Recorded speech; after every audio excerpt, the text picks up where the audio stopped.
Please stand for the Pledge of Allegiance. Good evening. I pledge allegiance to the flag of the United States of America and to the republic for which it stands, one nation, under God, indivisible, with liberty and justice for all. Mayor Rowe. Present. Mayor Pro Tem Miller. Present. Councilman Racy. Here. Councilman Porter. Here. Councilman Sanders. Present. Councilman Gabriel. Present. Councilman Webster. Present. You do have a quorum with all 7 members present. The first item is item 1. This is the approval of the agenda. Move approval. Support. It's been moved by Councilman Sanders, supported by Councilman Gabriel. All in favor? Aye. Opposed? Motion carries. The next is item 2, City Council minutes. Item 2A are the regular meeting minutes of November 7th. Move approval of that exception. Support. It's been moved by Councilman Sanders, supported by Councilman Gabriel.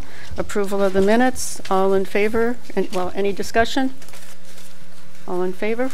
Aye. Motion carries. Next item is item 3, presentations. This is added item 3A, presentation of certificate of appreciation to Brian Ivanchu and the Wayne Bicycle Club.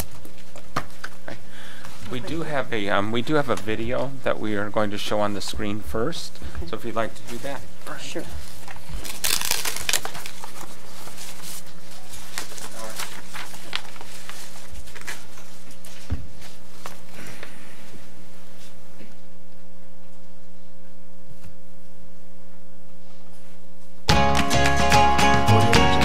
In 2016, a group of community-minded residents came together to form the Wayne Bicycle Club. The club's founder, Brian Ivanchu, was inspired to create a ride that was family-friendly and inclusive of bikers of all skill levels. All right, thank you everybody for coming out and riding with us today. My name is Brian, I'm the founder of the Bicycle Club. I want to go over a few rules to keep everybody safe out there. It actually started in a friend's garage. We were talking about trying to get out, do some exercise, get out of the house. And we started joking around saying we should start a bicycle club. And it was a big joke. Got home the next day and thought, that's kind of a good idea. So we bought a couple bikes, started riding around, and quickly realized just me and my girlfriend it became very boring, just the two of us. So we started inviting some more people, put it on Facebook. The club began weekly rides every Thursday. Members meet at Wayne's iconic movie theater, the classic State Wayne, to start their ride along a predetermined route through Wayne's business district and neighborhoods. I seen a little thing blurb up on Facebook about Wayne Bicycle Club is going to start meeting up at the Phoenix Theaters. There's only probably 7 people. When I left Ford Motor Company, I weighed about 295.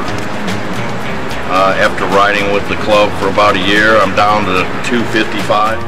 It started, like I said, just getting out of the house and getting some exercise. We quickly learned that you're going to meet a lot of different people, and then we started calling it Bike Family. So what we like for people to do is come out, meet some new friends, get some exercise, and just have a good time. Let's go out and have a safe ride tonight. The club's focus on civic engagement and inclusion has led to a substantial increase in weekly ridership. Every week, more than 50 bikers gather to participate in the ride, and those numbers are growing.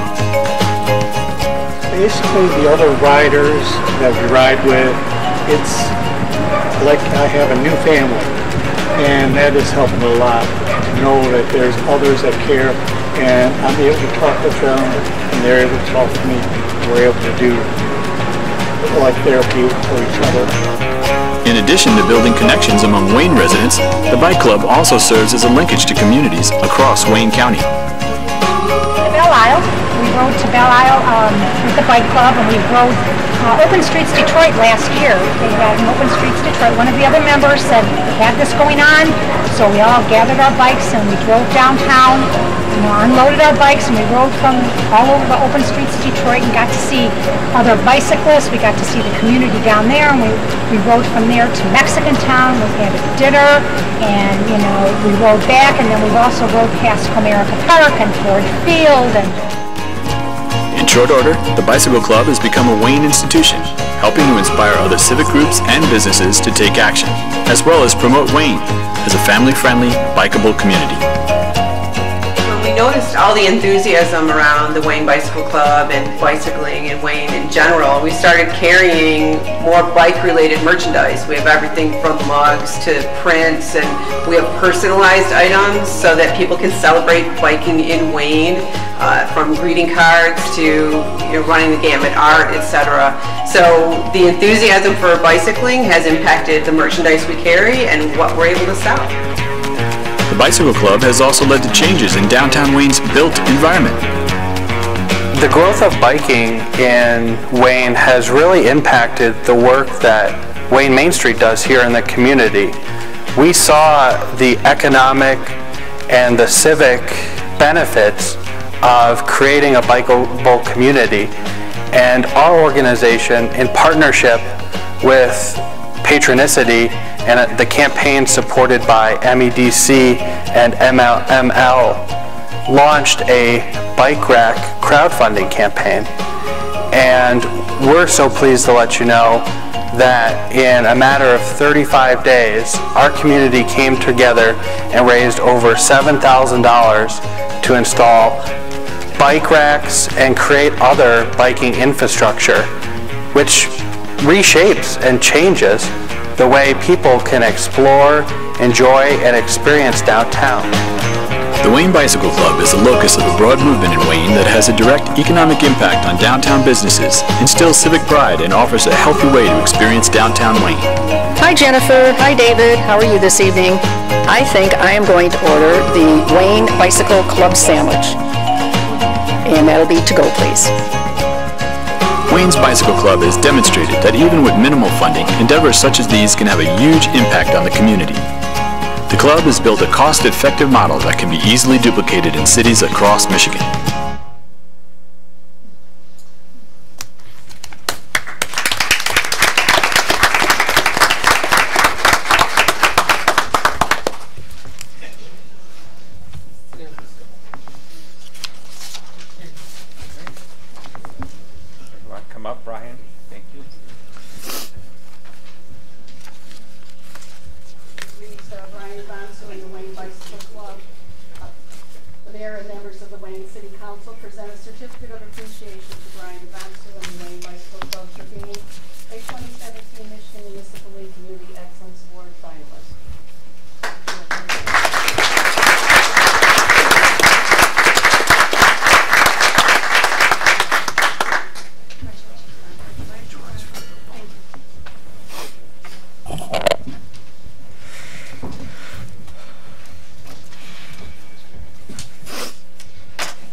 So the next item on the agenda is item 4, requests. Item 4A is to approve a request from Wayne Main Street to declare Saturday, November 25th, 2017 as Small Business Saturday in Wayne. Move approval.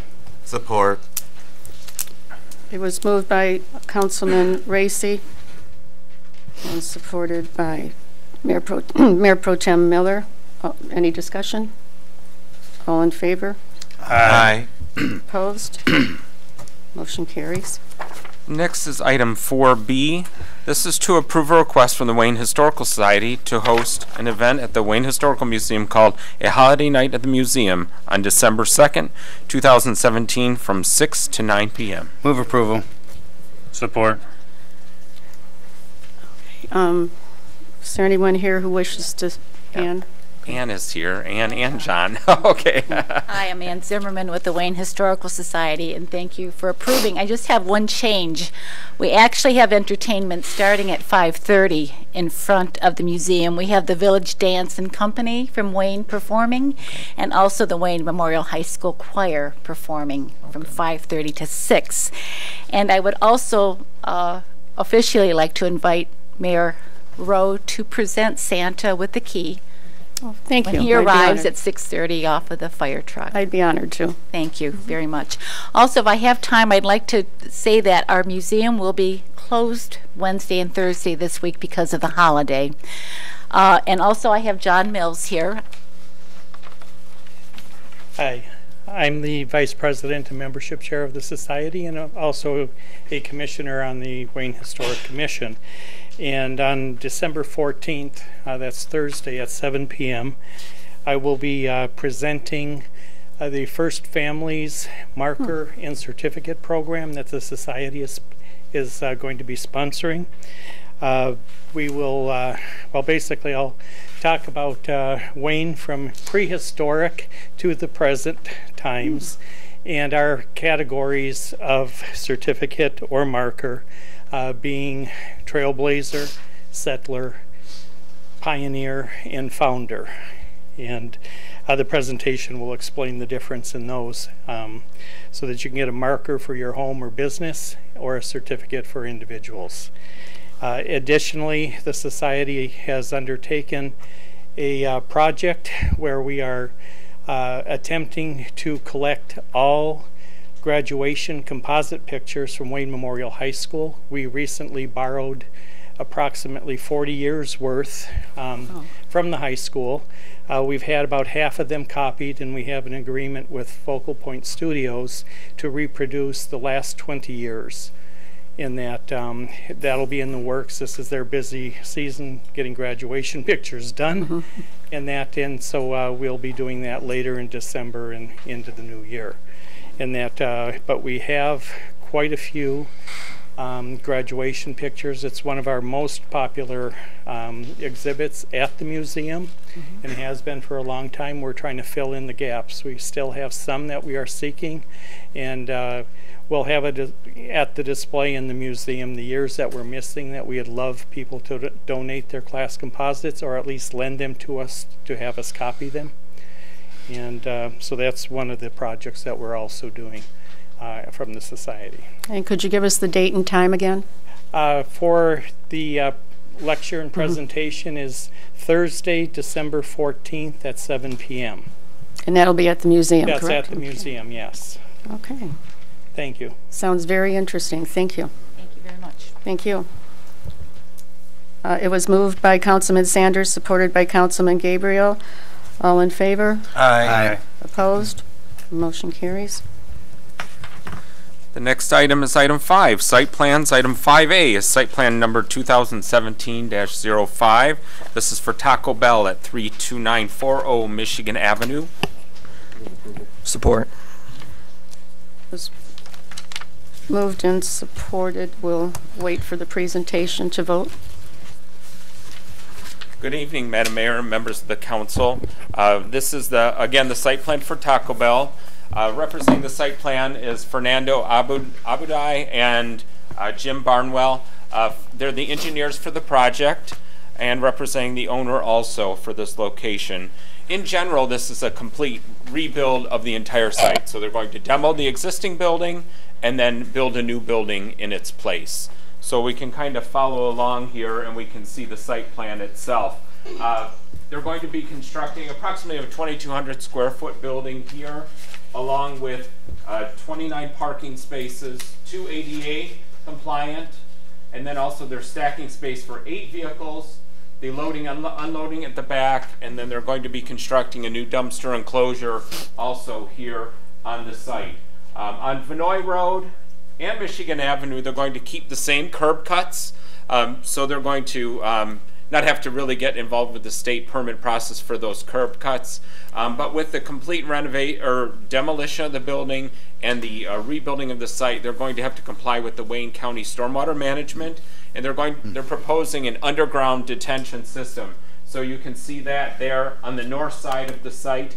They'll be utilizing underground storage for a slower release into the system, and it'll be, you actually won't even notice it really. It'll be under the parking lot and the drive-through lanes at that location.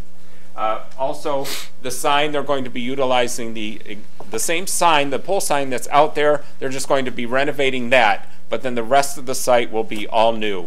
And one of the features they're going to add is they're going to add, right at the front of the building, they're going to add an outdoor seating area here. So you'll be able to get your food inside, go outside, and sit out at the front with a couple picnic tables. This is a rendition of the proposed umbrellas at that location also.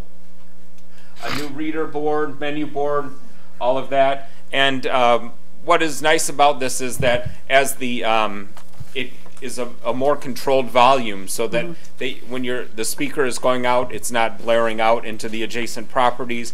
Also, we wanted to make sure that was one of the factors in the review, because even though it's not adjacent to any homes, just across Vinoy is Woodbrook, and the first houses start actually right almost at Vinoy Road, so it is quite close. So we did look at that as an issue. They presented plans also with the light requirements, the lighting requirements, so that the light is all shining down on the site of the location itself. And then here they're going to be putting up a corporate facade for Taco Bell. This would be the east facade that we would, for the most part, see as you're going west on Michigan Avenue crossing Vinoy. This is kind of what we would see here. And then also this is the front facade, the south elevation. And this is, of course, where the outdoor eating will be also at that location. And then, of course, the drive-through side, the rear elevation. They're going to be completely taking out all the landscaping, installing new landscaping in conformance to our city ordinances, a couple new trees, and then right along the base there's some kind of ground level landscaping there at that location also. And then on the inside, again, to comply with the corporate model, it's actually, you would think it would be larger, but they've kind of made it very compact. But they have the dining room, separate restrooms, prep area, some office and storage space, and then of course here, this is the drive-through will be on the west side of the building itself. The Planning Commission did recommend this to you with 8 conditions of approval. Is there any discussion on the proposal before you? No? May I ask a couple questions, Mayor Rowe? Yes. I'd like to ask the gentleman in the audience a couple questions. So they're resurfacing the parking lot, I assume, because of the underground. Also, how long will this construction take? Because I know it's a rapid replacement. They tear down, and are we looking at possibly a week to 2 weeks maximum? Oh, no, you're looking at 90 days. Okay, okay. By the time they tear it down and get it up, barring unforeseen circumstances, something underground that's there from... I respect that. The reason I ask that, because I did see a McDonald's on Wayne Road that was done in that fashion of manner, of that speed of they tore it down for that weekend, and believe it or not, there was a new McDonald's there on that same site the following week. So I wanted to ask that question. That was where that came from. Thank you so much. No problem. Yes. I also just wanted to add one more. They're proposing to have this as a spring build. So probably about April, early May, you'll see the building come down, and then a new one will go up in that 90-day period. So I forgot to add that. So thank you. Yes. The stormwater things, that's probably going to take the most time, I would imagine. Yeah, it's all got to be underground. There's so much chambers underneath, and you have to dig everything out. You go down, and when we do this, of course, you put in new gravel and for the base of the, the pavement.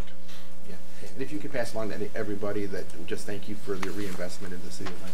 Well, we appreciate being here. Thank you. And I'm very impressed that you have come before us almost 6 months ahead of time. That's wonderful. We appreciate it. Yeah, our client will get a little upset if I don't get things in order for spring. Well, that's wonderful. That's wonderful. We really appreciate it. No problem. Any further questions or discussion? Yes, Mr. Brighton.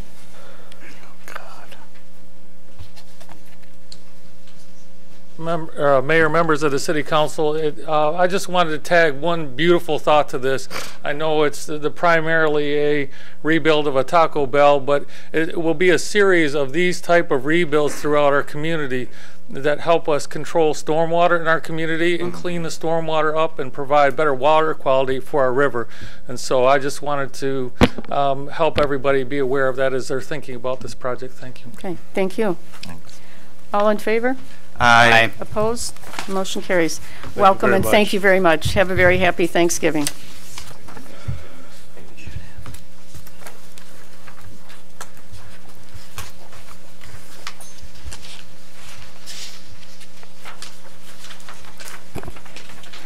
Okay, the next item is item 6, ordinances and amendments.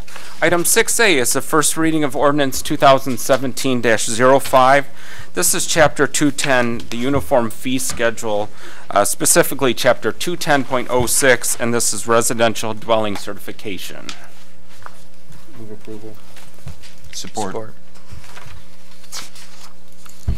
Was that Mr. Porter? Mr. Porter, yes. Okay. All right. First reading, it's been moved by Councilman Racy, supported by Councilman Porter. Any questions or discussion? Okay. All in favor? And first reading? You have a question out here. Yes, I'm sorry. Can we get just a general word on what that exactly is? Certainly. Okay. Do you want? Yes. Okay. It's item 6A, and this is an increase in the fees, specifically for rental dwellings, and this is for the registration, re-registration, and then also about late registration and then the inspection fees.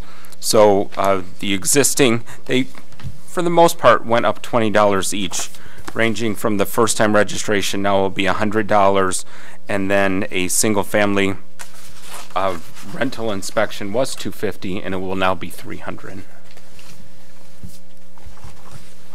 Any further questions? Okay, it's been moved and supported. All in favor? Aye. Opposed? Motion carries.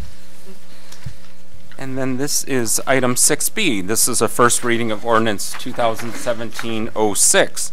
This is regarding chapter 1486, registration and inspection of rental dwelling and rental units. Move approval. Support. Okay. It's been moved by Councilman Sanders, supported by Councilman Porter. Any discussion or questions? Yes. My name's Robert Sherrill, and I live in Lane for 50 years. Talking about increasing the rates on re-registration or renewal for rental properties. Is that correct? Is that what this is? Registration inspection of rental dwelling and rental units, yes. Right, okay. So I own a rental unit, and they're going to increase my fees that I have to pay every 3 years? When you go to re-register it, yes. When I go to re-register. Mm-hmm. And why is this happening, can I ask? Because the city is in trouble with their finances? No, I will let the city attorney. Sure. So, the fee is set by ordinance, so obviously there has to be a reading, which is what's here today. The city is not allowed to generate revenue from an increase in such a fee. So in performing the analysis and analyzing whether or not the fees themselves are appropriate, the city has to look internally to its cost in implementing the process. So when we talk about the cost from our building department to register a rental, perform an inspection, initial inspection on a rental, to perform follow-up inspections on a rental, and then to manage the system generally, they're allowed to account for the costs they incur in doing so. So we have labor, the labor of our inspectors. We have the costs in implementing the inspections, such as the vehicle, the insurance on the vehicle, the mileage we travel. So really these increases are intended to cover costs incurred by the city, and they're not permitted to be used as a revenue generating operation. So we make an analysis with regard to our costs when we determine whether or not we are adequately recouping the costs of implementing the system and determining whether there's going to be an increase. So for a 20-minute inspection, my $345 is what it cost me for an inspection to come over every 3 years? Well, the analysis we perform is on an average inspection across the board. So obviously it's completely impossible for us to conduct an analysis that says, at my rental it takes 20 minutes and at your rental it takes an hour and 30 minutes. So we have to create a uniform standard that we can apply across the board.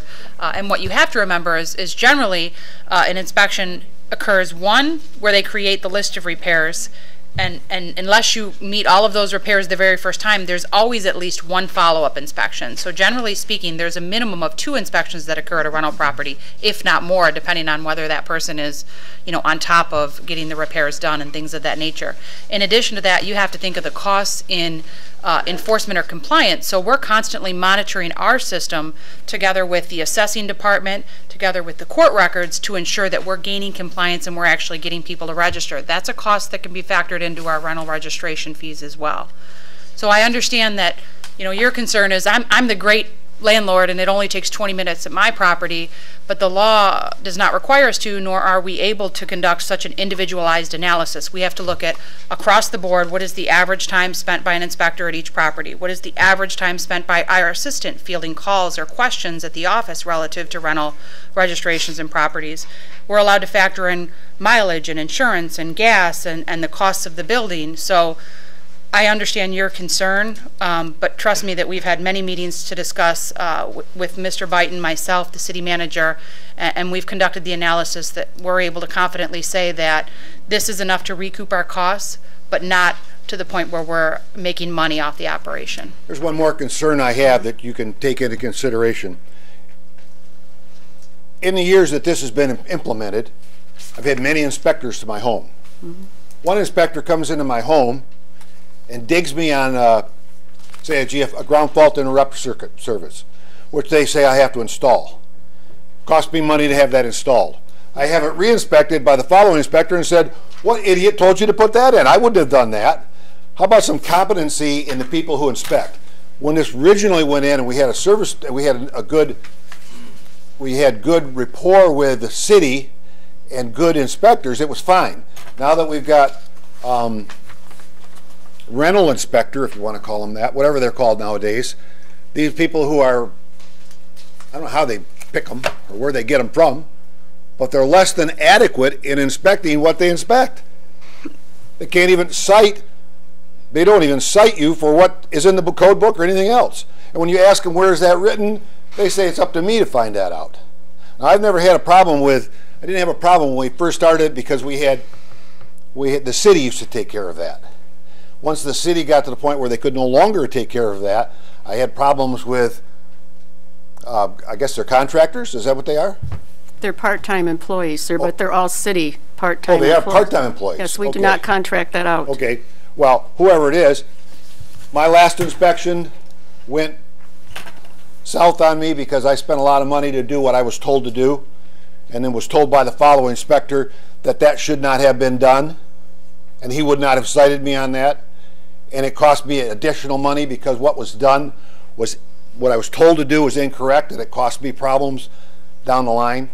I don't expect you to understand all of that. I don't, but something needs to be done when we get these inspections done. If I'm going to pay an additional fee on top of what I'm paying, after I've already registered, and it's been inspected several times, and I know codes change, so they have to keep up with the new codes. That's a good idea. I like that. However, I would like some professionalism when they come to my house.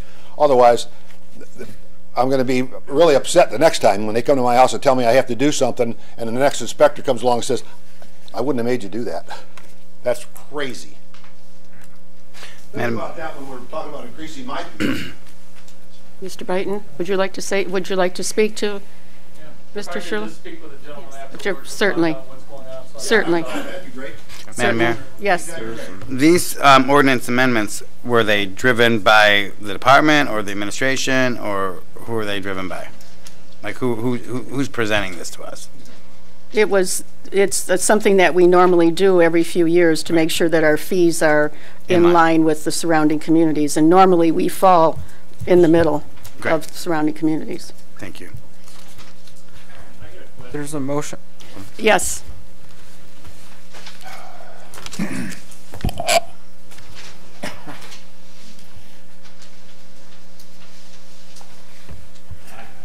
Osborne in Wayne, 6 square miles. You said you checked these bills out based upon the other communities, surrounding communities. Why don't you tell us before you get this together? We're not in competition with surrounding communities. We are Wayne. We're one. So why don't we just look at ours? The other gentleman that just spoke, yes, you get one answer from one, you get another from the other. Because, you know, he only works first 3 days, the other guy works 2 days. And so you get a conflict there. You don't get the same inspector. And so that situation arises. You don't give any situation for the homeowner the tax person who's going through these fees what their alternatives are. And I'm going to say it, and I see it. You don't have make any information. You don't have any information about it when the gentleman asked you. You are the elected officials, and I would like to hear from you. I never heard this brought up. And constantly in the last several meetings, we have our paid city attorney giving the advice and interrupting you. I thought you were the chair. Now, I don't care if she writes, if you ask her to, yes, but she didn't ask you. Okay? She says it goes through her desk and she writes all these different changes in the ordinance.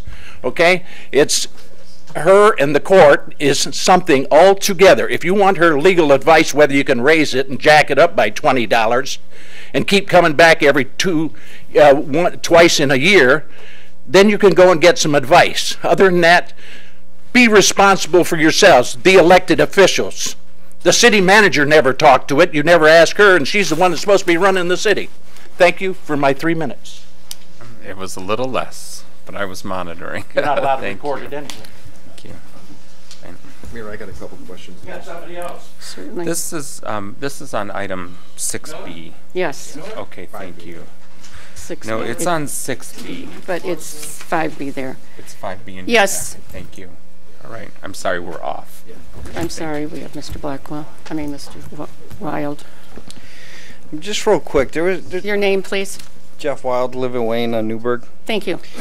There were some conflicting ideas on how these fees are determined. The city attorney said that it was based off our costs.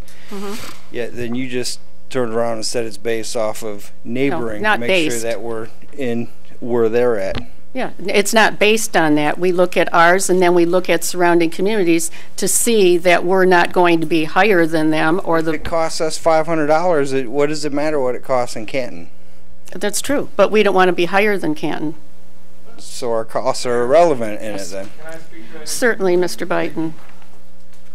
Anybody who can add to this.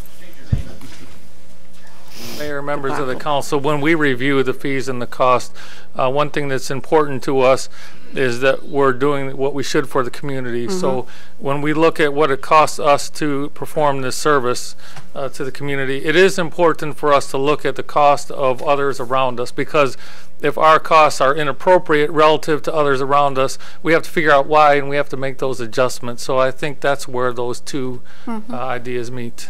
Exactly. Thank you, Mr. Biden. I got a question for him. Yes, Mr. Racy. Mike, I got a couple questions for you. Sorry, I didn't ask you earlier, but the discussion kind of made me think of a couple things. The fees that we're charging, I know that we get people that are buying houses from out of the country. Does that is there enough there to cover those types of people? Right. If somebody buys a home from out of the country, in our ordinance, it's written that they have to have somebody within 50 miles of our community to manage that. So it really doesn't create an extra burden there. Okay.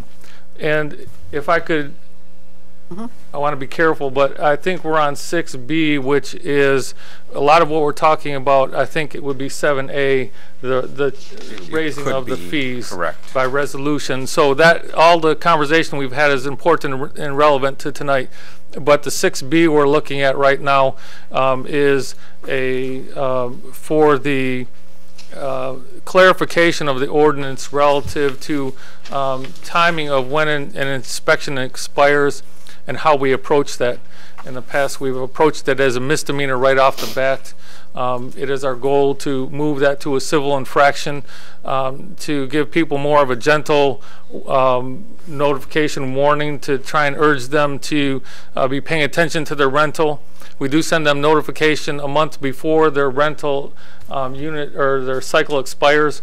But if they aren't taking care of the property, we do want to be gentle with them, but then get them to be active in pursuing compliance with us. So that's the 6B is an effort to clarify that part of our ordinance. Any other questions? Yes, Mr. Blackwell.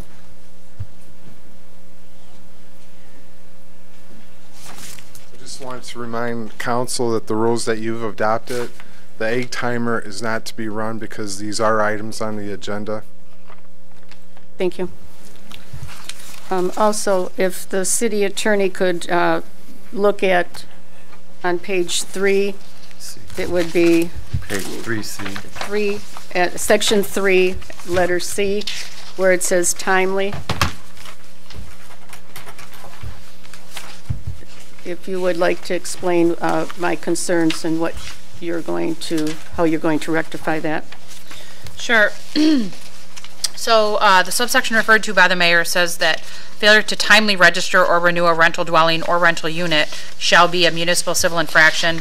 So for clarity and for consistency throughout the ordinance, I did indicate that I would amend that subsection to make clear that the failure to timely register or renew the rental would be in accordance with subsection A. So subsection A, section 3, subsection A talks about what is considered timely. So in order for A and C to be consistent, I plan on referencing subsection A within the context of C. Right. And the timely registration of a rental is basically upon purchase and prior to renting it, it needs to be registered. Prior to allowing someone to live there as a rental, that would be timely. And another example of when it would be timely is 3 years from the prior date of registration. So it is due every 3 years. I think it's important to note, too, that other communities are not necessarily on a 3-year cycle as well. Other communities fall in sometimes a 2-year cycle. So we are different from other communities. Some are 3 years, some are 2 years. So that was also something that Mr. Byton and myself and the city manager looked at in deciding, you know, our costs of implementation and things of that nature. What I think, and I'd like to point out to council, is very important about the change that we made here is we did this from the analysis also of trying to create, the ultimate goal is compliance. We are not seeking revenue by this ordinance. Mr. Byton and I had that conversation several times. We wanted to implement a system wherein we could initiate compliance by giving warnings and an opportunity to comply. A municipal civil infraction is a lesser fine than a misdemeanor. It's not a criminal charge. But at the same time, a municipal civil infraction does not require multiple appearances by our building official at the courthouse. When someone is charged with a misdemeanor, that's a crime. They're entitled to due process. They're entitled to a trial by a jury. The burden of proof at a criminal trial is beyond a reasonable doubt. So there is a lot of expense and cost associated with enforcing a misdemeanor that we were trying to get away from, because what was happening is our building department was getting tied up with one property in the court where they were coming back 3 and 4 times to our 29th District Court at 9 a.m. on a Thursday, and their ability to tend to their jobs at the building department was being substantially interfered with and delayed by the fact that they're having to come to court on multiple occasions. So what I, in working with Mr. Byton, was trying to do was to create a method where we had enforcement, where he can issue a municipal civil infraction, but there are differences between a civil infraction and a misdemeanor that does not create such a burden on the building department. A municipal infraction has a burden of a preponderance of the evidence, not beyond a reasonable doubt. That's a lesser burden. A municipal civil infraction, if it's not paid immediately, is challenged and would generally only require 1 court appearance by a building official. So there are many, many considerations that were taken into account prior to us deciding to change this particular offense to a municipal civil infraction as opposed to a misdemeanor. I would also note that a municipal civil infraction, technically, they can be cited a $100 fine for each day it remains in non-compliance. Now, is our intent to sit there and write a ticket every single day? No. Our intent is to write a ticket and hopefully gain compliance with that one ticket. But there is the option of writing multiple tickets if the property remains in non-compliance. I would also note that there's a statutory ability to attach a municipal civil infraction as a lien on property. So another reason that we chose to go with the municipal civil infraction is in the event that we have a property that remains non-compliant for an extended period of time, we have the ability pursuant to statute, as long as the municipal civil infraction has to do with land, to attach that fee to and file it as a lien against the property to make sure the city is getting paid. Are those extreme measures? Absolutely, but our goal is to create compliance and not ever have to get to that point.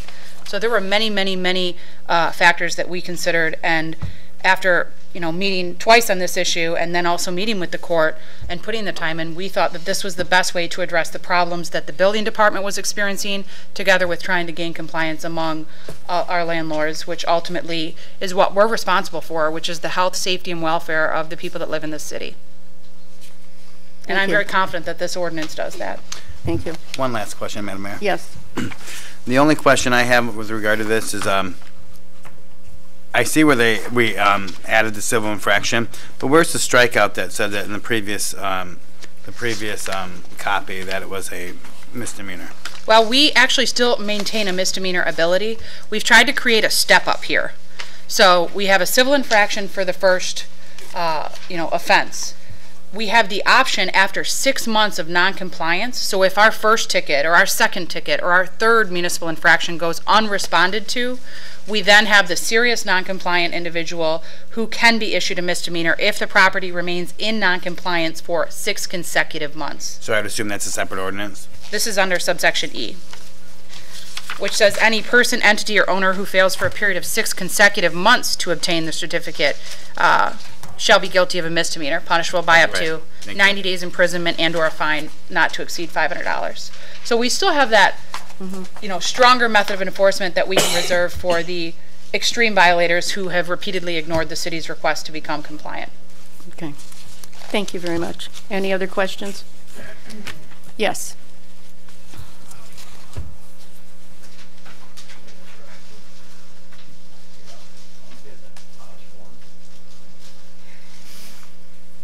Vern Amos, live here in Wayne. I have a question.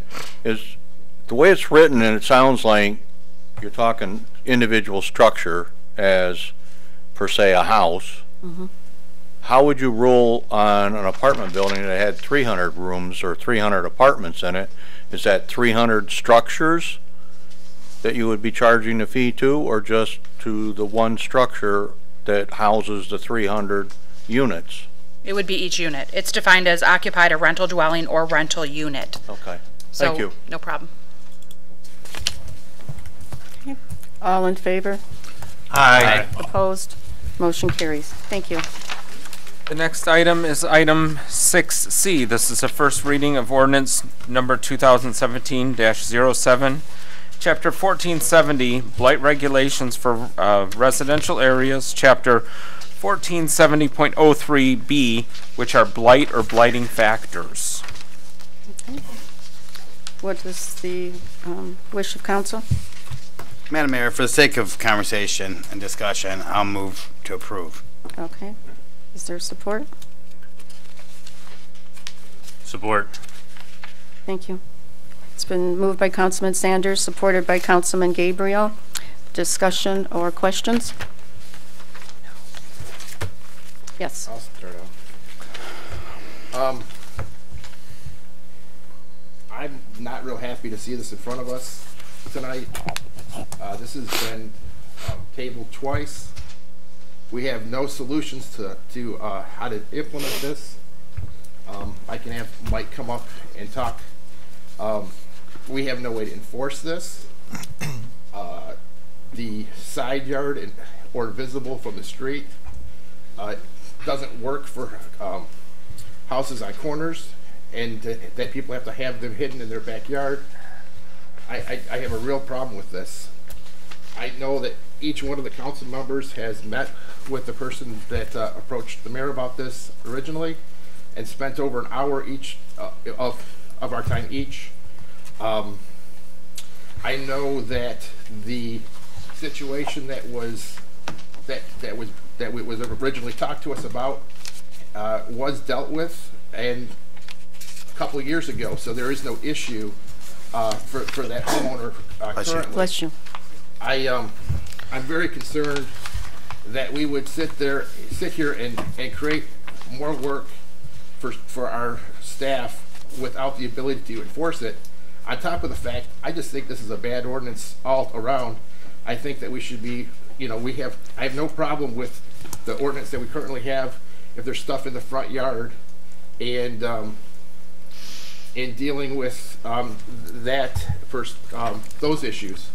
I just don't think that we should be addressing this now, in the future. I just think it's bad for our residents, and I think that that's why we're here, is to try to make things better for our residents. I think that there's other things that we should be dealing with, like the budget and how many police officers, other things like that. But if we're talking about blight, I think that there's issues with the houses with peeling paint and cracked boards and a fire hazard and stuff with rats and all those other things. And we haven't even talked about any of those types of things at this point. We're just dealing with the fact that we don't like garbage cans on the side of somebody's house. And I think that that is not something, I won't approve it. And I think that if this gets approved tonight, that the residents of Wayne should be very, very upset. Thank you. Anything else? Mayor Yes. Okay, Councilman go ahead, Porter. Councilman Porter. Originally, at the very first attempt to pass this, one of the reasons, well, one of the things was said was that Dearborn had an ordinance like this and it was very effective. It was very great. Here's 9 pictures. It took me about 15 minutes, about 10 minutes driving through town of not only garbage cans beside the house, but in front of the houses, along their fences, everywhere. It's ineffective. We don't have the manpower to enforce the ordinance, as John said. What it will end up being, in my opinion, is another thing. If I don't like my neighbor, I'll call the ordinance officer and have him cited for having his garbage can on the side. And the next door neighbor to him will be free and clear because I like him. That's all. It's ridiculous. Thank you. Yes. Mayor O, earlier this year, we refrained from, in our major thoroughways, we refrained from having clothing dispensary boxes because of the appearance that it projected in our major thoroughways. You know, we care about our major thoroughways for their appearance. We should also have that same concern and same care for our neighborhoods. I really believe that we as residents, we spend half our paycheck every week to live in this city. We should care about the appearances of our neighborhoods, just as our thoroughways. I don't think this is a major inconvenience for the residents. Majority already participate and abide by the respect of refraining from having respect for their neighbors with the receptacles. And I personally feel that, and I think a lot, maybe not all in this room, but out in the community, care about their investments in this city. And whatever we can do to strengthen, keep our investments and our home values, this is a minor inconvenience. Okay? We are already doing it in our major thoroughways. Why are we not participating it in our neighborhoods? This is our homes are our major investment for each one of us. It is not too much to ask. Thank you. Anyone else? No? Okay. Yes. Len Fisher, Woodbrook neighborhood, Winifred. It does feel like sitting on this side of the table, it feels like a discussion of fiddling while Rome burns, talking about garbage cans. I talked to Pat Rice today at the Rotary meeting, and she lives in a neighborhood that's in the northwest section of Wayne. It's a very nice neighborhood. They have a neighborhood association. Mm-hmm. I understand totally about someone in that neighborhood being offended by their trash cans being left out at the street or out in the front yard. No issue there. But there's homes on the south side of Wayne that it makes a hardship for the people that live there. The gates are too small, they're fenced in yards, the houses are too close together, and to set them in front of the fence instead of behind the fence, it doesn't really lower any property values in that neighborhood. I never heard a realtor say, oh, your property value is lower because you have garbage cans sitting in front of your gate rather than behind your gate. I live in the Woodbrook neighborhood. It's a nice neighborhood, and there's houses that some have them visible from the street and some have them not visible from the street. It doesn't detract from our neighborhood at all whatsoever. So I don't really understand the discussion, like Councilman Racy said, when all the other issues of blight in our city are taking place, to focus on this one issue. Thank you. Yes. Brian Ivanchu, Hubbard Street. Very disappointed to see this back on the agenda again. Our ordinance officer can barely keep up with what we have. Dog crap in people's yards, overgrown weeds, basketball hoops that are in the road. You know, before we start trying to add ordinances, why don't we try to clean up what we have before we try to give the ordinance officer even more work that he can't do? I think at this point, I think you guys should shut it down. Maybe when we have a little more money and maybe another ordinance officer. I mean, at this point, 4 of you are up for recall. I would think you'd be watching your P's and Q's about what you're trying to push on residents.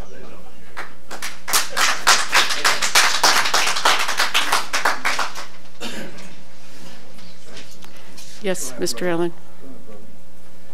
Lord Allen, Precinct 3, Ward 3. We got ordinances now that we're not enforcing. Right in my neighborhood around the corner, there's a house there. It looks like a junkyard in the front yard. Nothing's being done about that. The least of our problems is where we put our shit cans, our garbage cans. It just doesn't make any sense to make a bunch of rules when we don't have a cop to enforce them. That doesn't make any sense at all to me. That's true.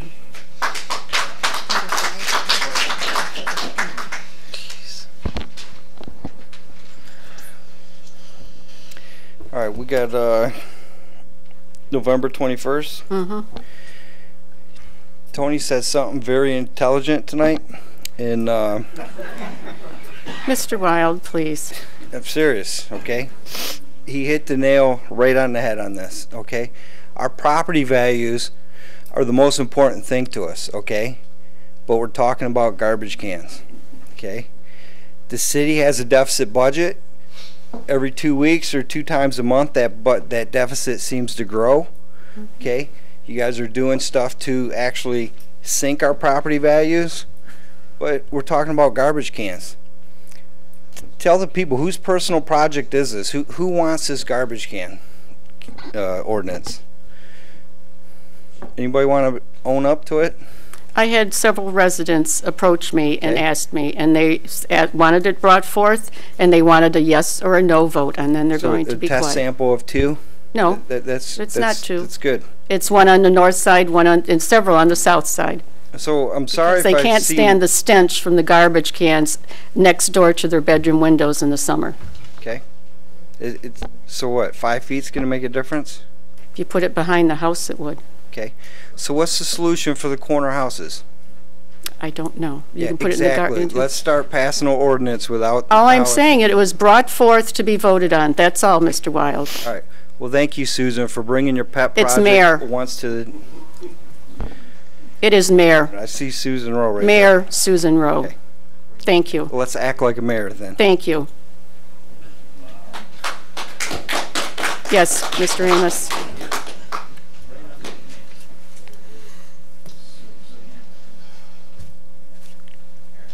Could we please stop down the chatter? If you want conversation, you can go out in the lobby. Thank you. Vern Amos, live on Stellwagen and Wayne. I agree with the rest of the gentlemen that have spoken tonight on this ordinance. It's just totally ridiculous. It's as crazy as your ethics crap that you're talking about. You guys can pass the strongest ethics ruling in the world, and you can't do a darn thing about it to enforce any of it. Right. So this trash can issue is basically the same thing. You can't keep up with grass clippings. You can't keep up with the leaf cleanup, for crying out loud. There's only one man and 6 miles to do it in.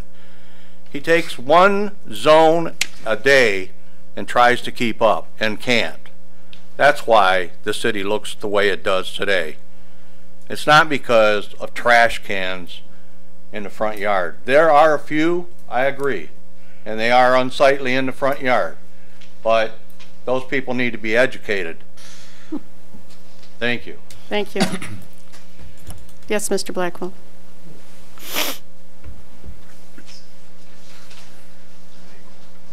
I'd like to thank Councilman Porter, Councilman Racy, and the clock doesn't have to be going because this is an agenda item. Mr. Racy, you mentioned rats. I'll tell you about rats. Okay, I've been very proactive in my neighborhood. Since March of 2015, I've killed over 250. Wayne, the first one I killed, weighed about 7 pounds, because I don't know what you call litters or whatever rats have, but they're offspring. So I've been very proactive working with my neighbors. And as far as this trash can issue, what about the buildings here on Wayne Road, like Bill's Print Shop, who, by the way, is going to be closing December 15th, the former AKA Treasures, that in the alleyway, I mean, this ordinance is about as slick as grass going through a goose.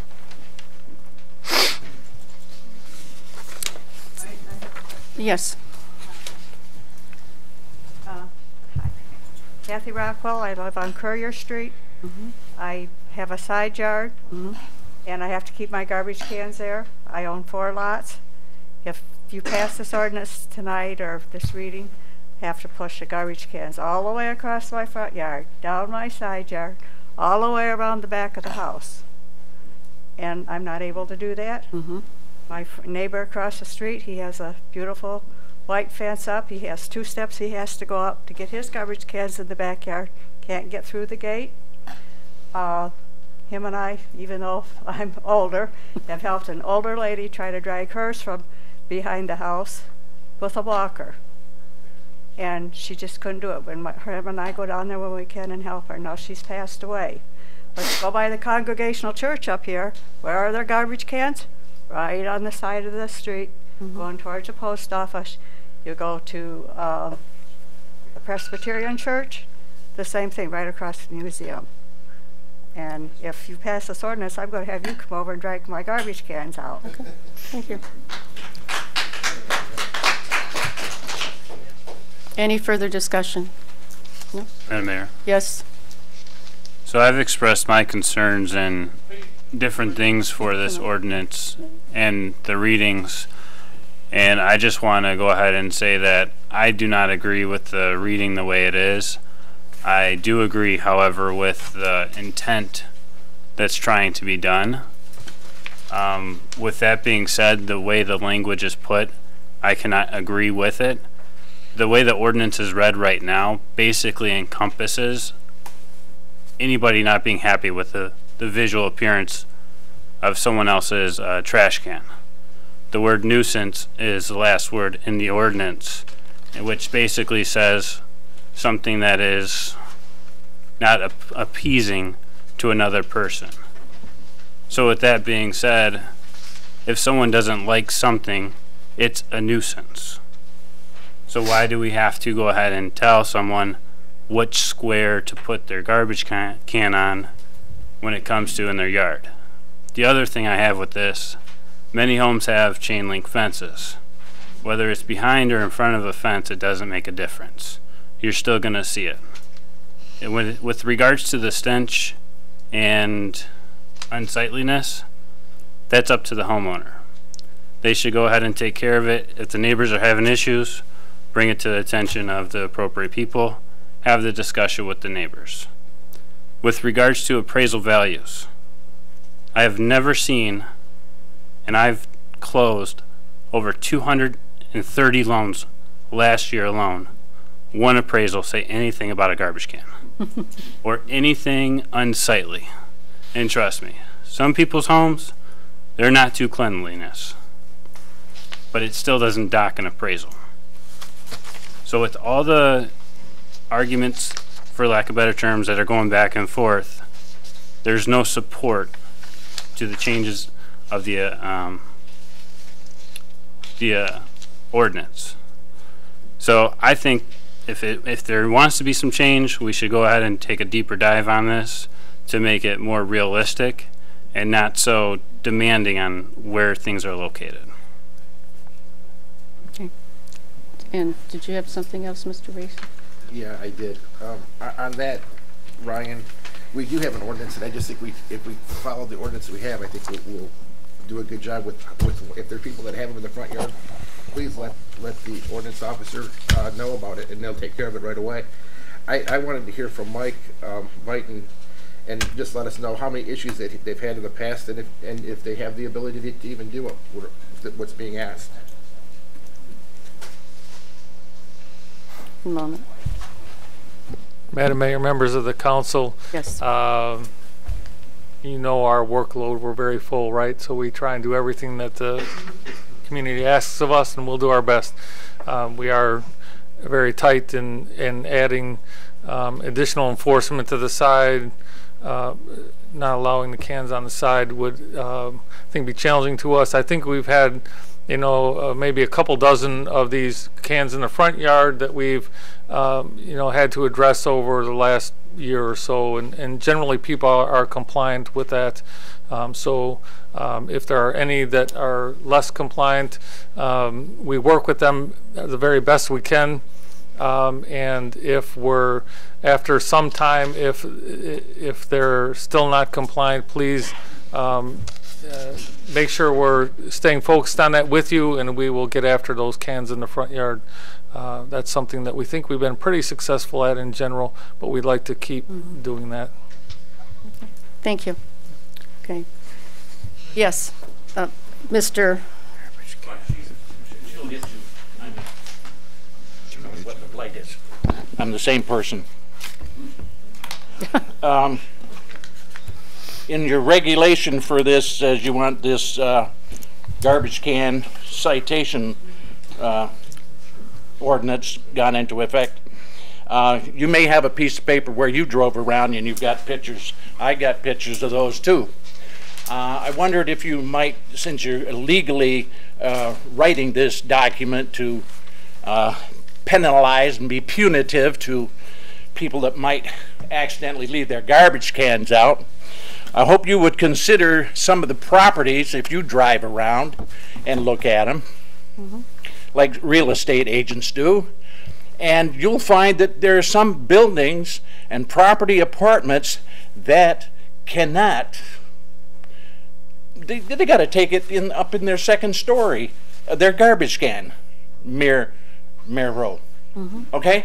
There's no place for it. They're on a corner. It's corner lots. Elizabeth, it's eastbound Michigan Avenue. Just go out here to US 12. There's no other place. You haven't made anything. So if a person finds himself in a jam, let's do like Mr. Miller does. I'm going to buy you a dozen hammers because you hit things right on the nail. What are we wasting our time on this? We bring faithful stuff to you and you don't get it, but now we got the garbage can ordinance. If I find somebody who's a citizen who finds himself stuck in this right corner, then would you consider writing a variance for that person, that they could ask for a variance to the law, that because you're going to be citing them for citations because I saw your garbage can? How long can that garbage can be out there is another thing. We have early risers that drop them out on garbage day is Friday. They drop them out on Thursday. They don't bother pick it up till Tuesday. I want to know how many ordinance, you answered the question, how many ordinance officers do we have and how many man hours are there, does he spend a week? Because I met a dog officer, the new dog officer, and that's all you gave him was a new uniform and a can of pepper spray. So how many ordinance officers do we have, how many man hours, and how many garbage can complaints have we had? Thank you. Yes, Julie. Ooh. I'm Judy Pullins. I live in Newberry Square Apartments. How are y'all? We're fine. I don't understand why you're saying blight is a garbage can to begin with. A blight is when you got all sorts of junk that you could trip over and bust your neck on in your yard that you shouldn't have. Now, people like that you should go after with gusto. But, you know, who cares about a garbage can? That's all I needed to say. Thank you, Judy. Yes. It don't matter. Everybody's garbage.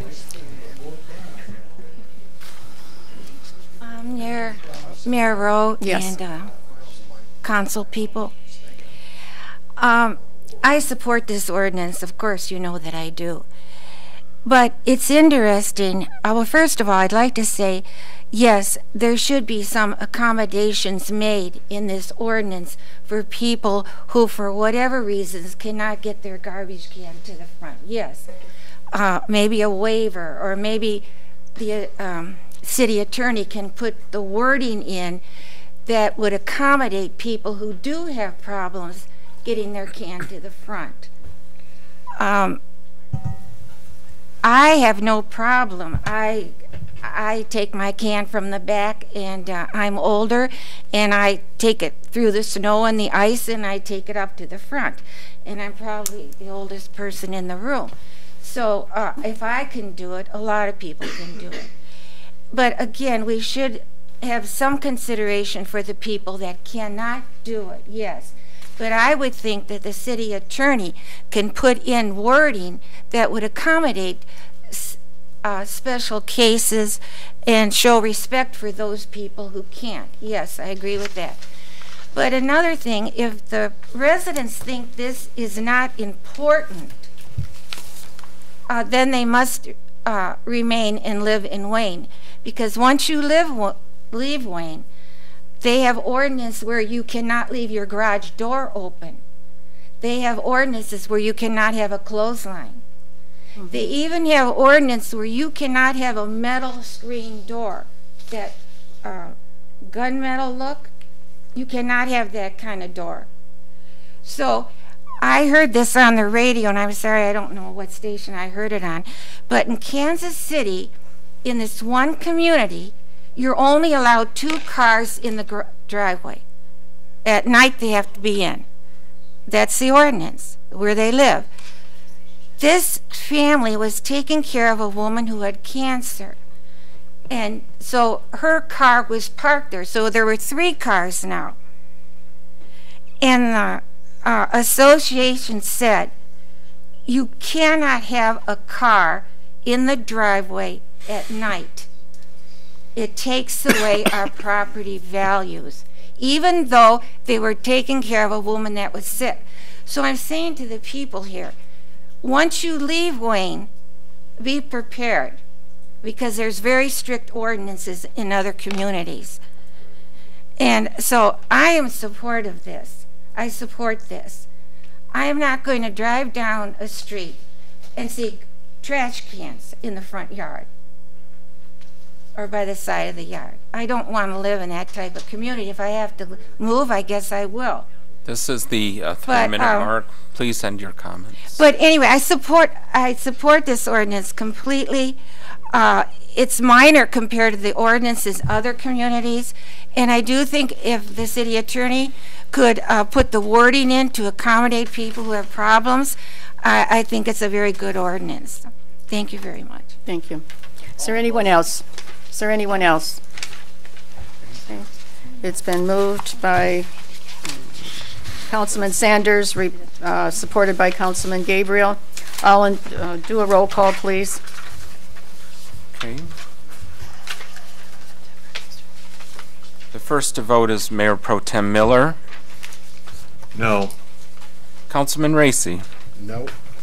Councilman Porter. No. Councilman Sanders. No. Councilman Gabriel. No. Councilman Webster. No. Mayor Rowe. No. The motion did fail. Thank you.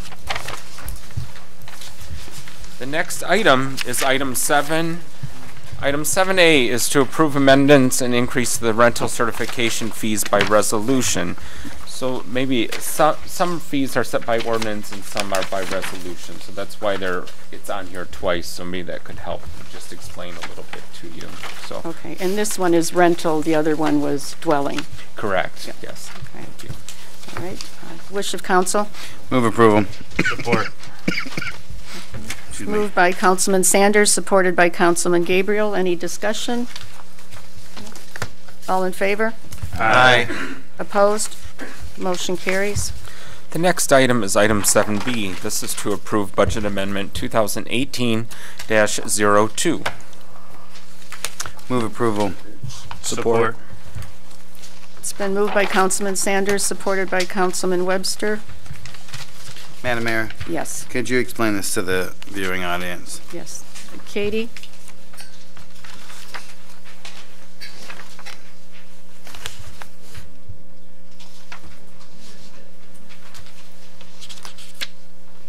Good evening, Mayor and Council. Good evening. This budget amendment is for the CDBG grant. In fiscal year 17, we had grant funds that weren't used, so they're being moved to this fiscal year for the $115,070. Okay. Any questions? Discussion? No? Okay. All in favor? Aye. Opposed? Motion carries. Thank you. The next item is item 7C. This is to approve the buyback of graves 2, 3, and 4, Section R, Lot 41, and grave 1 of Section R of Lot 40 at Glenwood Cemetery. Support. It's been moved by Councilman Racy, supported by Councilman Webster. Are there any questions? Madam Mayor. Yes, Councilman Sanders. I'll be voting no on this, only because we need to get out of the habit. I know it's a long-standing tradition that we buy back lots, but I just think as a principle we need to stop buying back lots. Once it's sold, it's sold. Let them sell their lots. Okay. And they do it all the time. Okay. And Councilman Webster? Can we just have a, for the audience, let them know why we do this and what exactly all goes into it? City Clerk? Well, the we are a little different than a non-municipal cemetery. We are a municipal cemetery, and in essence, the lot is considered a piece of land which is owned by the city, conveyed to a person when they purchase it, and then in order to maintain the prices that are actually quite reasonable than other cemeteries, the cemetery ordinance that was established long before I think many of us were here, stated that there would be no open sales on the market. They would return them back to us, and actually they would lose half of the value of what they paid minus a fee. So it's not necessarily generating revenue, but we then in turn sell them for today's market rate.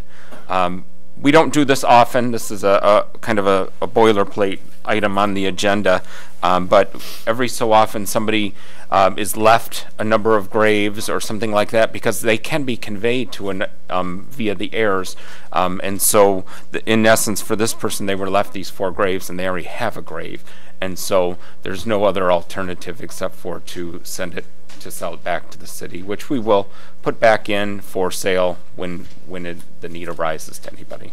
Okay. Are there any questions? Any further questions? No. It's been moved by Councilman Racy, supported by Councilman Webster. All in favor? Aye. Opposed? No. The next item is item 7D. This is to approve a license agreement with the Wayne Main Street for the development of Derby's Alley at 35005 Michigan Avenue West. Move approval. Support. It's been moved by Councilman Sanders, supported by Councilman Racy. Any discussion or questions? Can you let the audience know what we're doing here, please? This is we're referring to this area as Derby's Alley. This is on Michigan Avenue West between 2nd and Wayne Road, where the former Club Bar used to be, actually, if anybody can remember the Club Bar. Anyways, at one point in time, the city did acquire that property, and it was demolished for a pedestrian walk-through. And so, as the pedestrian walk-through is in place, the Wayne Main Street approached the city to start to make improvements at that location and make it kind of, I've referred to it as a pocket park, or a space that can be utilized for outdoor events and the such.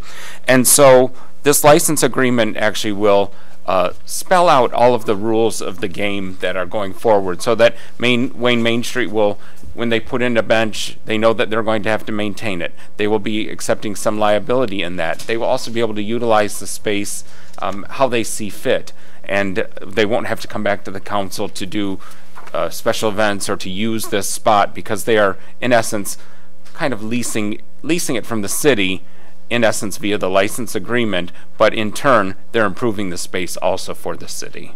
And so that is what the license agreement is. It spells out, of course, all the legalities of that agreement between the city and Wayne Main Street. Any other questions? Okay. It's been moved and supported. All in favor? Aye. Opposed? Motion carries. The next item Maxwell. is item 8, administration reports. City Manager. Thank you, Mayor. I only have really one thing this evening, and it's kind of long, so I'm just going to stick to that just for sake of time. At the last meeting, Mr. Blackwell, you had asked about the RFPs for planning. First of all, the reason that we decided to go out for an RFP is because we're just looking for both cost savings and efficiencies in the city. Not to say that Mr. Miller hasn't done a great job. But the issue is that the clerk's office has had has staffing issues. I mean, Matt has had issues for a while and a lot of concerns with staffing, and you know we've had a bit of a revolving door because it's hard to keep people because really all we can offer right now is a lot of part-time employment and people want full-time. So really it was about efficiencies and costs too. So you had asked, first question was the prior clerk's salary. She did not do planning. It was $78,810. Without benefits.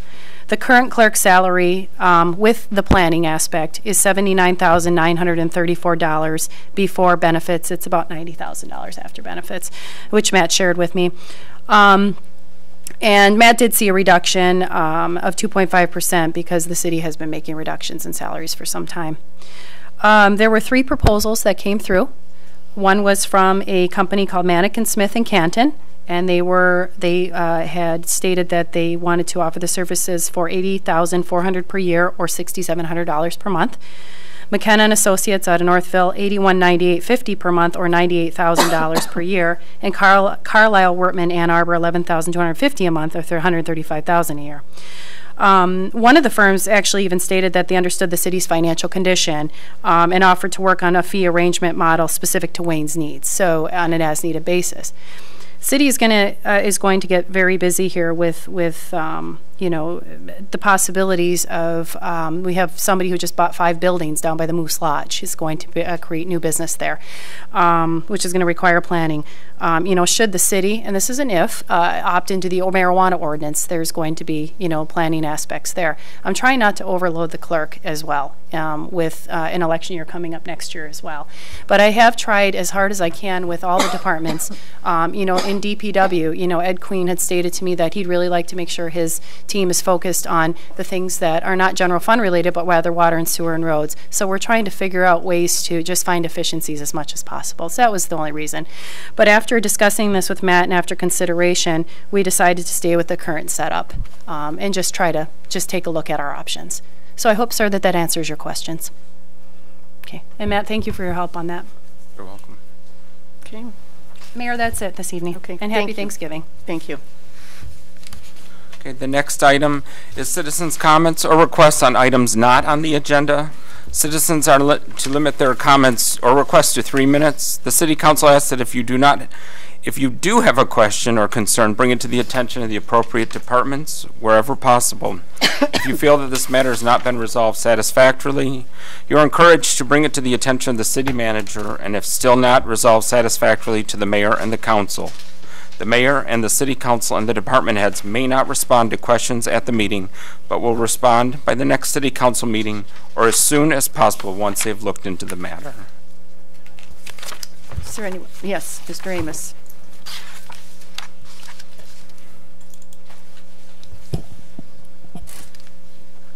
Mayor, City Council, Vern Amos. I live on Stellwagen here in Wayne. I just wanted to ask the public to please, the holidays are here. We're getting deeper and deeper into the holiday season. I ask that you please remember to lock your vehicles when you park them on the street or in your driveways. Lock your home doors. We've had repeated incidents here lately. People walking in uninvited. We don't need that. So please, when you're home, in your home for the night, evening, whatever, please lock your doors. Turn your porch lights on. That aids the police department and the neighborhood watch group to keep an eye on your properties. And with the holidays in mind, please remember that we have a lot of older citizens and people that are living on assistance in our city that could use a helping hand. Look around, ask them if they need help, and give them a helping hand with leaf cleanup, or moving the garbage can, or whatever else may need done around the house, because a lot of them are older and they are disabled and can't keep up. So that in mind, everybody have a nice holiday. Thank you. Anyone else? Yes, Mr. Wild. Jeff Wild, Newburgh. First of all, happy Thanksgiving to you guys up here and to everybody here and everybody in Wayne. On behalf of the people of Wayne, I would like to ask one of the council people during their comments tonight if they could give an apology for something that they said last week or at the last meeting. I don't think he meant what he said, but he actually said it, and just to clear the air would be great. The integrity of our DPW and building department, I thought, was called into question in the last meeting when the mayor said something about how they were consulted on the WBC building, and someone said, "Well, that's not what the professional said," and I don't think it was malicious in intent, but I do think that an apology, just to clear the air, would be great. Moving on from there, something for Anthony Miller in regards to security. How many incidents does it take at City Hall to warrant new security? Because that question was asked, so I'd like to ask the question back. What number was he looking for in that? And finally, when we're in this financial crisis, and some of us are under a recall for extending terms, we did it under the guise of saving money, okay? So the vote was there to save money when you had something to gain from it, okay? Right now you have the chance to double down on that and save some more money by avoiding a recall. So now you have something to lose, though, by stepping out of the way. But if you really meant that it was about the money and not your terms, you do have a few weeks that you can resign your position and step down. Words without action are always meaningless, so you have a chance to really stand up for what you said you believed in and just get out of the way. Thank you. Happy Thanksgiving. Yes, Mr. Blackwell.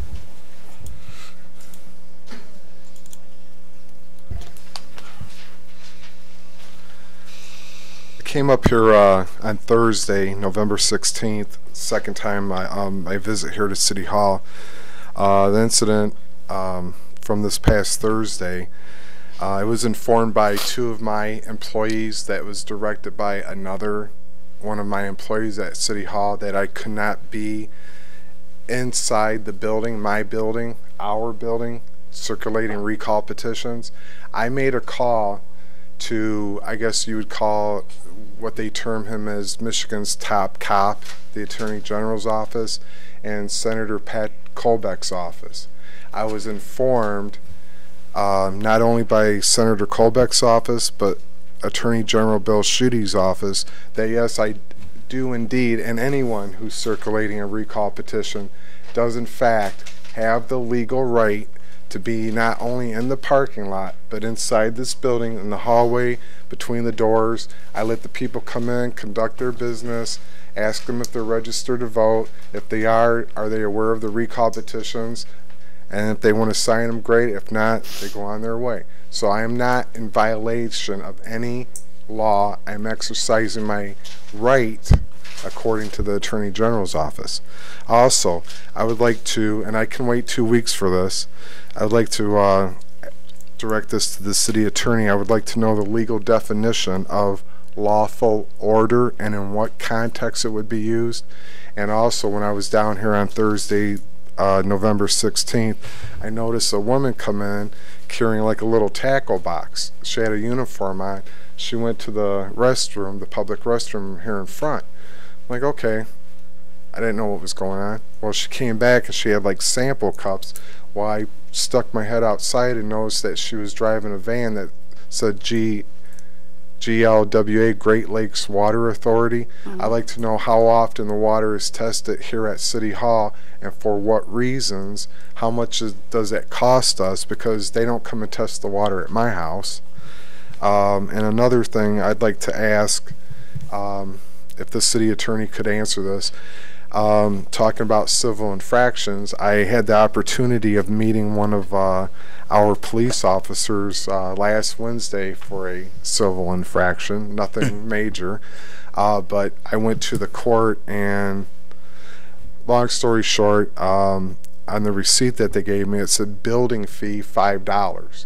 I'd like to know what that building fee is for, because I'm a taxpayer here in Wayne. I already pay for that building. I want to know what those funds are being used for. And I was going to ask the city attorney, but it was a full house Thursday morning when I went there.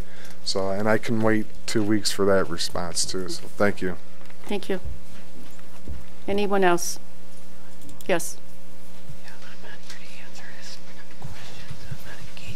Thank you, Mayor. Len Fisher, Winifred.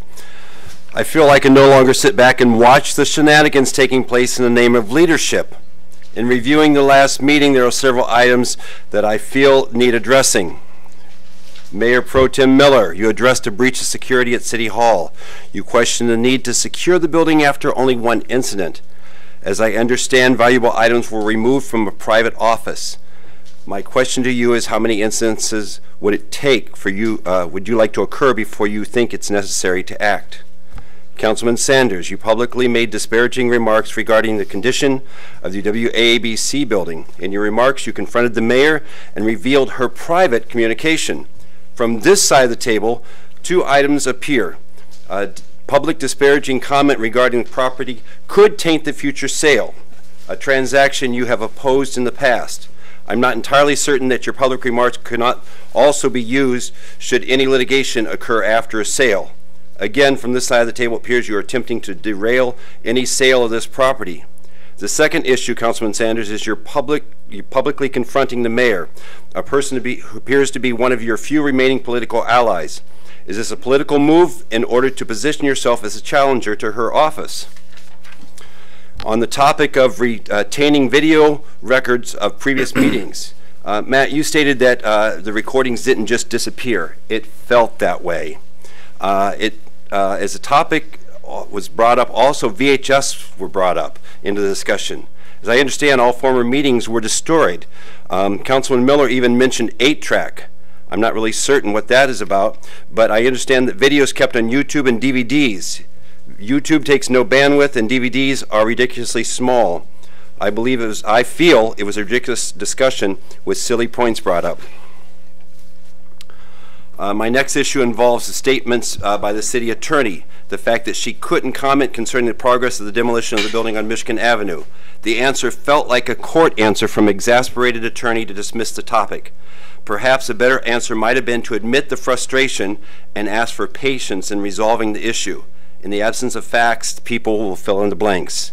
And speaking of dismissing topics and citizens, Mayor Rowe, it's insulting how you regularly take on a dismissive tone when it appears you don't agree with what is being said from this podium. Some of the people who dare to speak up are perhaps not the most elegant speakers, and 3 minutes is intimidating. We, the citizens, would appreciate the same respect that you have demanded from us in the past. Thank you. Thank you, Mr. Fisher. Anyone else? Okay. Yes, Mr. Maxwell. Cameron, I'm sorry, Mr. Cameron. Good evening, Mayor, members of council. I didn't get a chance to talk on our 2 topics tonight, so I wanted to address you first by wishing everybody a happy Thanksgiving. We want to thank you for working with us on the license agreement for Derby's Alley. And on behalf of our organization, our business community here in downtown Wayne, we really want to thank you for recognizing this Saturday as Small Business Saturday. So we'll be commemorating it by organizing our kickoff event on Saturday, November 25th from 10 to noon at Karma Coffee. We've got over 100 people already RSVP'd for the event. We've got tote bags, gift cards, gift sets. It's really going to be a nice way to honor an important day for all of our business community here in Wayne. So thank you, and once again, have a wonderful Thanksgiving. Thank you. Anyone else? Okay. Next item is item 9, items for the next agenda.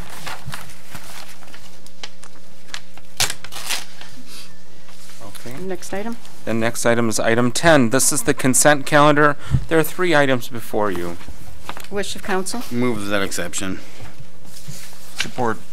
It's been moved by Councilman Sanders, supported by Councilman Porter. All in favor? Aye. Opposed?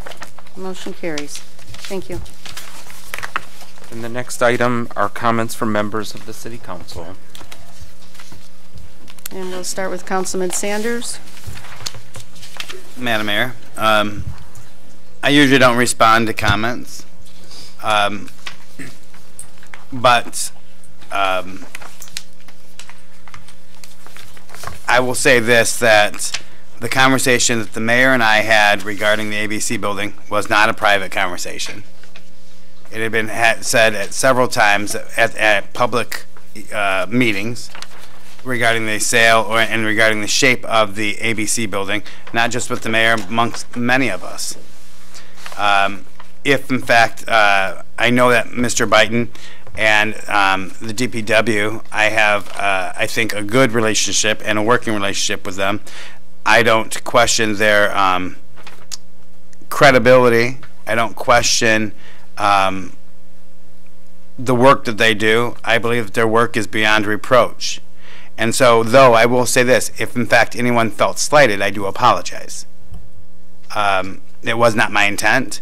It was just to bring up the fact that we're hearing 2 different stories. And I will say this, I got chastised at that meeting for revealing pricing and what have you regarding a private document that was listed on the city's Facebook page and website as far as part of the packet, the council agenda. And every resident had a copy of that, or could have access to a copy of that. So I didn't reveal anything private there either. I'm trying to think what else was brought up. With regard to, that's all that needs to be said as far as comments. And the only other thing I have to say is coming to the, we will be having a Christmas tree lighting ceremony as we discussed today. I hope everybody can come out and have it, come to it. And I wish everybody a happy Thanksgiving here, out in the audience, and in Wayne. Thank you. Thank you. Councilman Gabriel? Nothing tonight, Madam Mayor. Thank you. Thank you. Councilman Porter? Thank you, Mayor. My meeting Team Powell comment, he asked me to remind everybody of the December 10th, 12 to 5 Ring in the Season vendor and craft show at Hype. He's still under the weather a little bit. He had a fall and he's not feeling so well, so he's having some more tests done. But he usually puts on a pretty nice show, so if anybody's interested in a vendor and craft show, December 10th, 12 to 5. To piggyback on what Vern said about the neighborhood watch and about turning on lights and everything, I ask you to look outside every now and then. If you're watching TV or something, get up and peek out the window.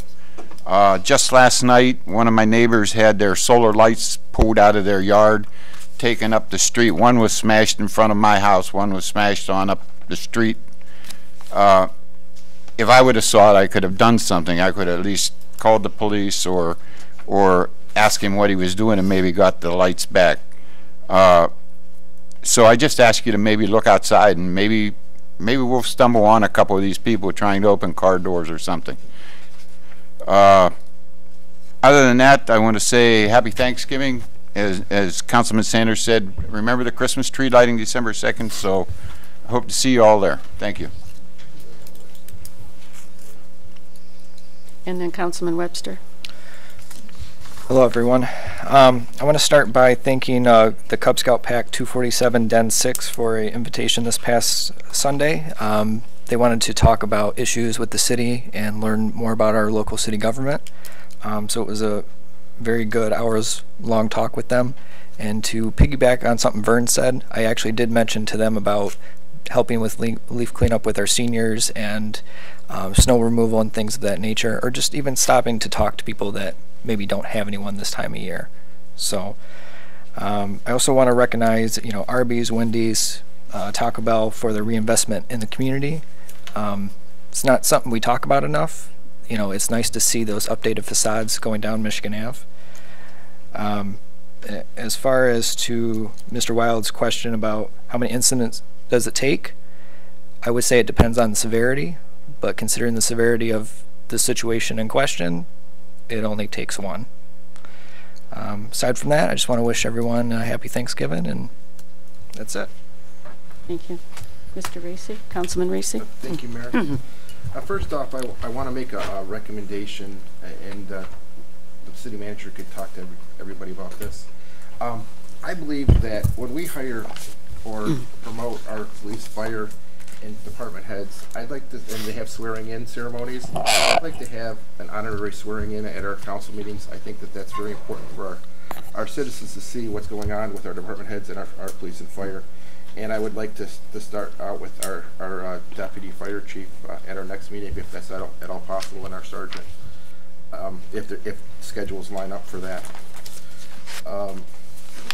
I also want to thank, I know Hype today did over 250 meals for people in the community for the holidays, and Congregational Church was putting together 100, and all the organizations in town that are helping people that can't, wouldn't have the ability to have a Thanksgiving dinner. I just want to thank you for looking out for our residents and people in other communities.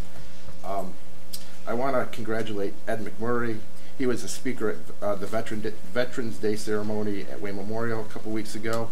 Did a great job, and learned a little bit more about Ed, which was really, really nice to hear.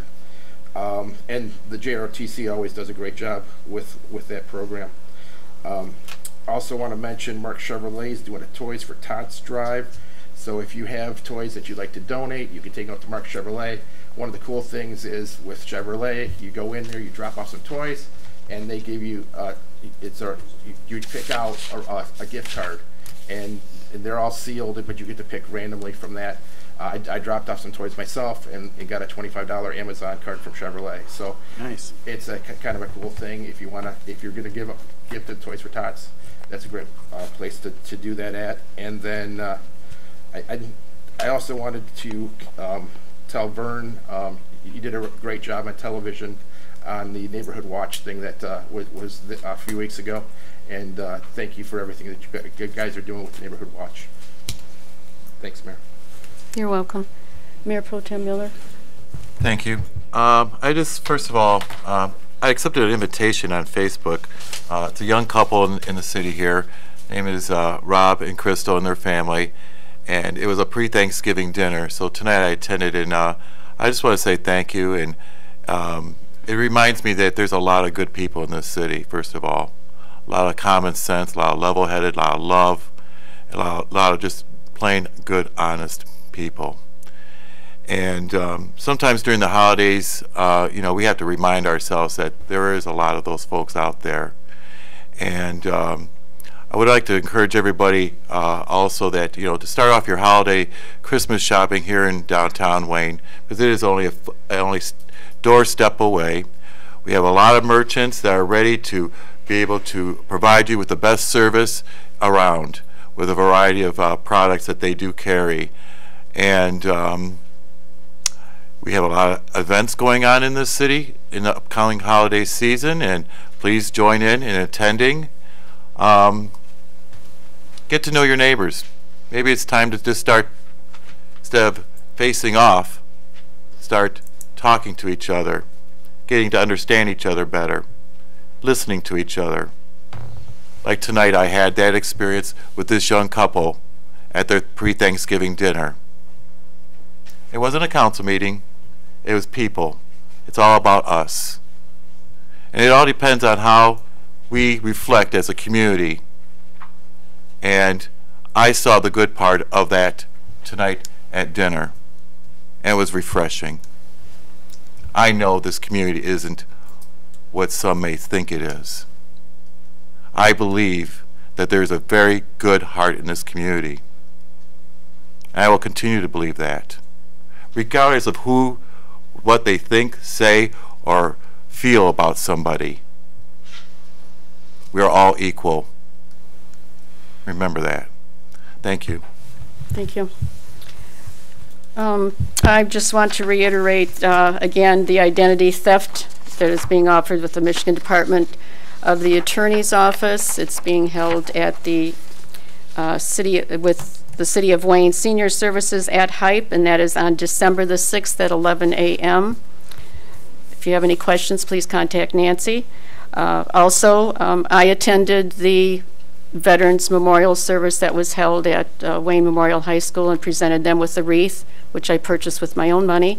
And then after that service, I took it over and placed it at the Peace Memorial that day for our veterans. I also have been asked to be their keynote speaker at their annual banquet on December the 8th. And I would also like to say that those of you that feel our part-time employees are not professional enough, I'm sorry, I have to disagree with you. Our building and engineering department, we are very fortunate. We have some very qualified people there. And one of the things that's nice about our city is we don't have a checklist that just says you go through and check off these things and you're in and out in 5 minutes. They do their job. They do it very well, and I'm very proud of them. And you can't say it's because my husband works there. He no longer works there. He left there in July.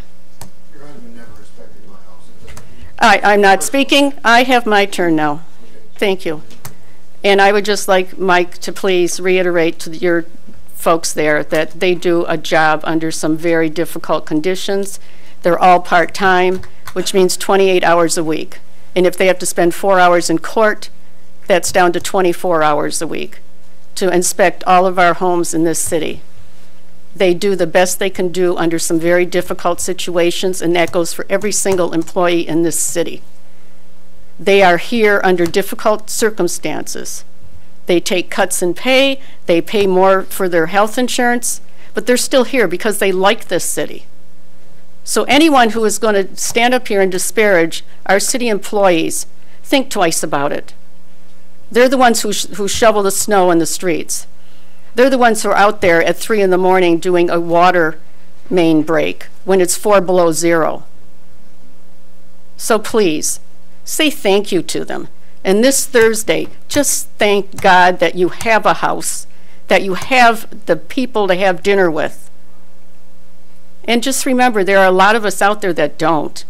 So just give thanks. Motion to adjourn. Motion to adjourn. Support. It's been moved and seconded. All in favor? Aye. Have a nice Thanksgiving. No problem.